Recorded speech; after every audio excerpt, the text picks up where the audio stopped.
An American Werewolf in London has a uniquely nihilistic story and explosive, gory violence. That's undeniable. Despite this, I've always loved this film and felt a sympathy for its main character, David. And one scene in particular seems to divide the audience on its meaning and what the film is trying to say.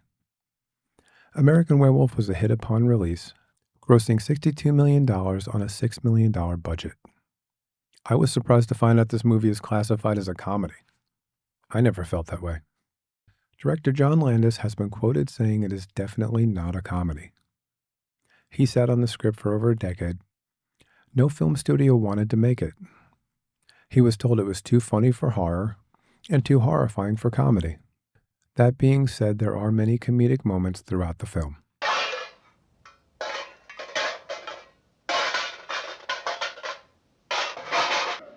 Hello, Benjamin.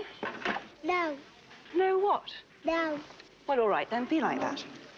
Here, swallow this. Feeling better? No.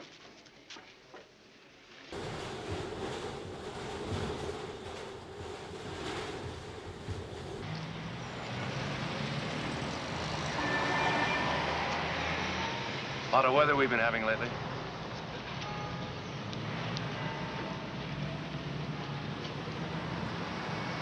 This film still resonates with fans today.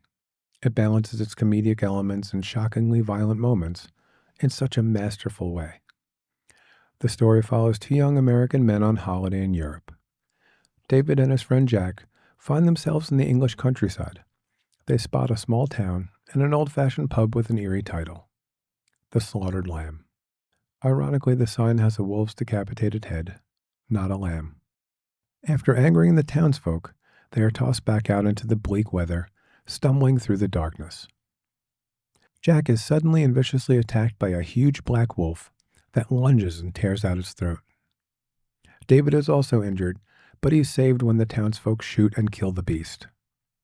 As David falls into unconsciousness, he watches the wolf turn back into just an ordinary man. And thus the story begins. David bears the mark of the wolf and is burdened to bear its awful curse forever. He wakes in an English hospital. The authorities tell him he was attacked by a crazed lunatic.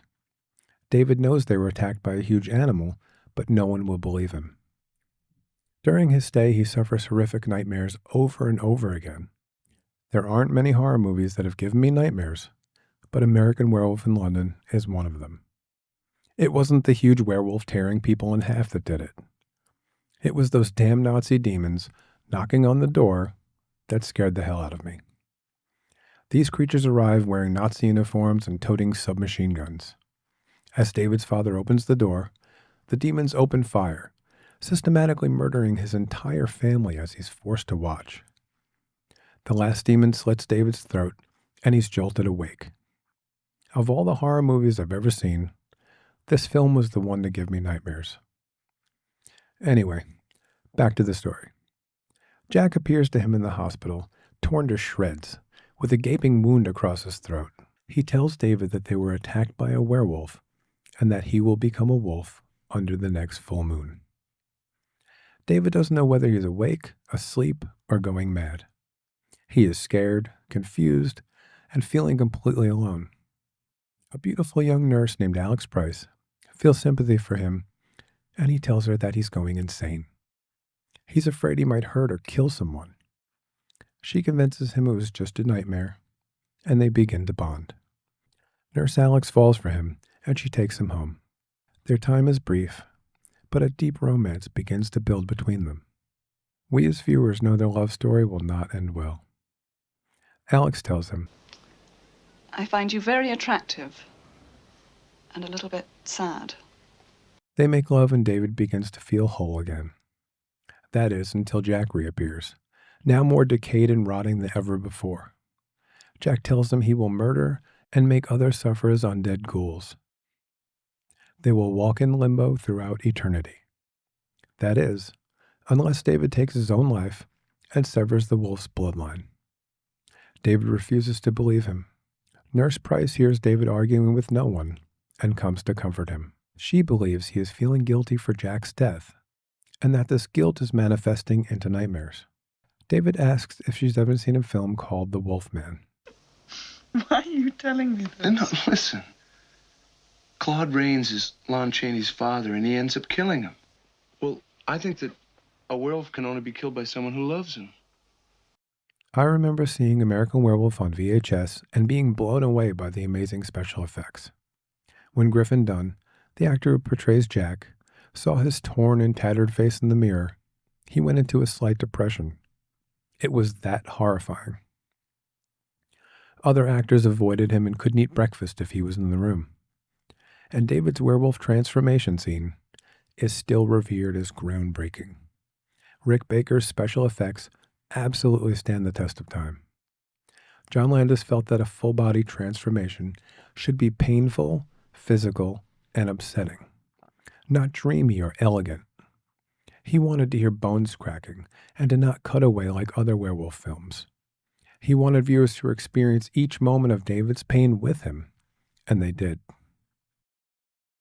Jack's prophecy rings true, and David becomes a savage killer, adding undead victims night after night. He's told 6 people were violently murdered during the night, and he begins to lose control. He yells at Alex and antagonizes a policeman, attempting to get arrested. He knows he's a threat to her and everyone around him. He turns to her and says, Jack was real. He tried to warn me, and I thought I was crazy. David! I love you. What? I love you. But I think I did some terrible things last night, things I can't remember. David, let's go and see Dr. Hirsch. No, you gotta stay away from me, Alex. David, I can help you. No, I'm not safe to be with. You gotta stay away from me. I love you, Alex. He calls back home to America to say goodbye to his family. He has accepted his responsibility and resigned himself to his fate. He places a knife on his wrist, but cannot go through with the act. Jack appears again, now withered and decomposed to a walking skeleton. They meet in an adult theater, and David is surrounded by his torn and bloody victims. They confront him, attempting to convince him to take his own life. I could hang myself. No. No, if you did it wrong, it could be painful. You'd choke to death. So what? Let him choke. Do you mind? The man's a friend of mine. Well, he ain't no friend to me. Oh, a gun would be good. Yes, you just put the gun to your forehead and pull the trigger. But if you put it in your mouth, you'd be sure not to miss. Thank you. You're all so thoughtful. David's time runs out and he becomes the wolf. Nails bursting through his fingers, fangs begin to grow as he begs movie patrons to run for their lives.